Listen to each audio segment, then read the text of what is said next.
So the question here is about should this be a definite subspecialty? First of all, Rohan, thanks a lot for this opportunity and your whole team of the youth who is organizing this phenomenal organization. And thank you. I would like to thank Dr. Bhavin and Dr. Sheetal to have helped. They have actually made this presentation for me and helped me throughout.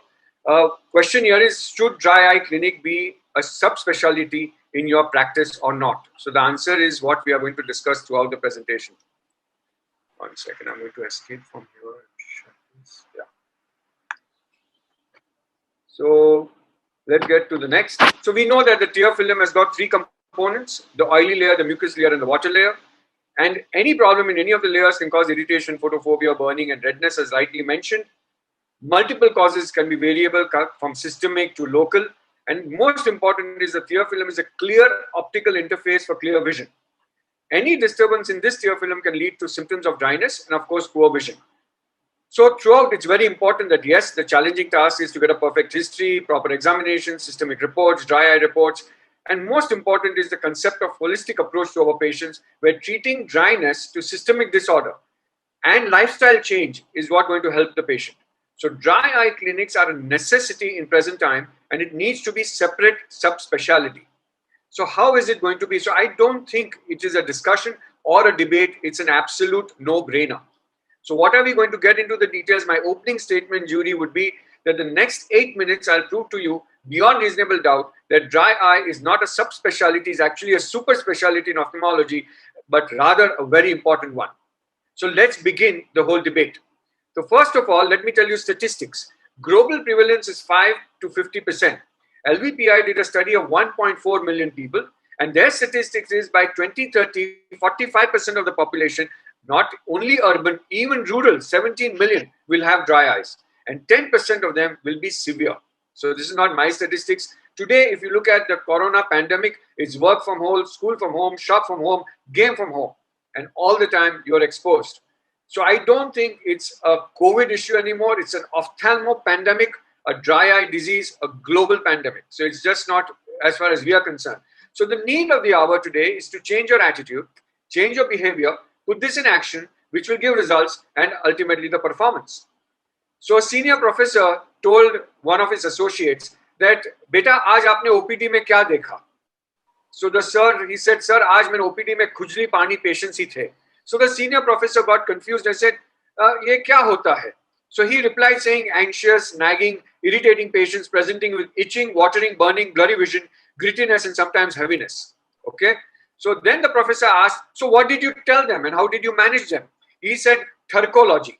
You know what does that mean? One drop of drops of methyl cellulose, put in the lower fornix, put it for 30 days, and you'll be fine. Live happily ever after. So this is what my eminent colleague is going to tell you. What the eye doesn't see, the mind doesn't know, actually doesn't exist. So this is not the truth. I'll just give you 3 case scenarios, and I'll enlighten her mind and open her eyes to the concept of dry eye disease. Imagine you are driving a Ferrari with this engine, and that's your windscreen on the right side. So how are you really going to see? So you have unhappy premium multifocal IOL patients. So this is a well-centered IOL. Look at the AR, perfect macula, but the patient is still unhappy.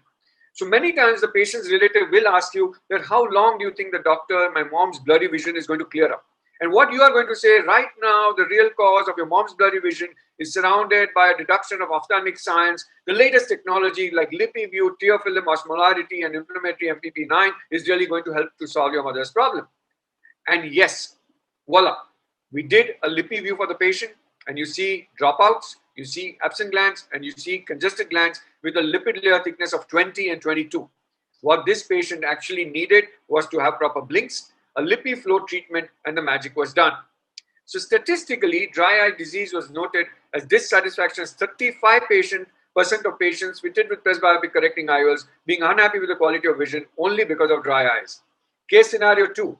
Dry eyes, not tested properly, and a pre-LASIK evaluation, a good candidate for LASIK can be rejected because of bad corneal topography. Actually, it was not a bad topography, it was only dry eyes. But if you have to do a topo-guided laser, your surface has to be very, very good. This is just one example. You see a bad image on the right, which is before. Put a few drops of lubricant and take another image, and you will see that what happens here. So basically, the patient was first a reject for LASIK, then becomes a candidate for LASIK only because we had the facility to check.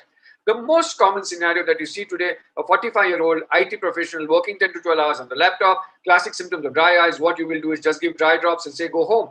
But this patient had actually been to 3 ophthalmologists and did not know what was going wrong. So we went ahead and did an inflammatory test and did an MMP9, started cyclosporin, and further analyzed. So it is proven now that if your cyclosporin is necessary and patients with MMP9 positive patients will respond well with this type of treatment. So all the patients, now the new definition, okay, from the tear film osmolarity society is that it's multifactorial disease. It's a tear film instability, hyperosmolarity, ocular surface inflammation, and a neurosensory abnormality will play to the etiological role of the whole problem. So here, each aspect has to be analyzed. You have to see the tear film height. You have to do a lippy view to know the gland situation, do the fluorescein, the cobalt, and the rosal, and ultimately the MMP9 and the osmolarity. So if the tear film is less water content, more salt content, and osmolarity is going to change, and that is going to give grittiness to the patient.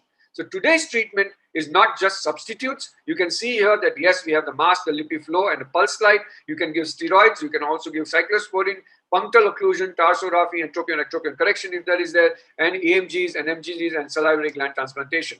So big hospitals, international hospitals, Mayo Clinic, LV Prasad, Shankar Nethralaya, Agarwal, Narayan Nethralaya, and us, we have specialists and a dry eye clinic by itself. And my dear colleague, who has her own hospital, also advertises on the web saying that the dry eye clinic specialist at AEHI, which is now Amar's place, is also treating dry eyes for conjunctivitis and keratoconus sicca. There is a society which is founded in 2000, headquarters in Boston, non-profit organization which dedicates advancing work for literacy only for tear film and research in tear film and tear dry eyes. There's especially a 40,000 USD grant given by RO, especially in research for dry eyes. And this has been going on for a long time now. India, there is Shankar Nethralaya, who gives a special fellowship for ocular surface and dry eyes. So there is a small short course of fellowship from Shankar Nethralaya. There are references made by us, so there is no doubt that this is additional point. The only point that can be considered is the cost. This is no longer an issue because nowadays the instruments that are necessary for evaluation can be hired and the technology can be hired, and you can use this for analysis of your patients and the treatment that goes on. So according to me, friends, it's an absolute no-brainer. This is a necessity of the hour today and it should be done. Please do not take tear film lightly, for it can make your eyes heavy, irritable, red and watery, and literally bring tears to your eyes.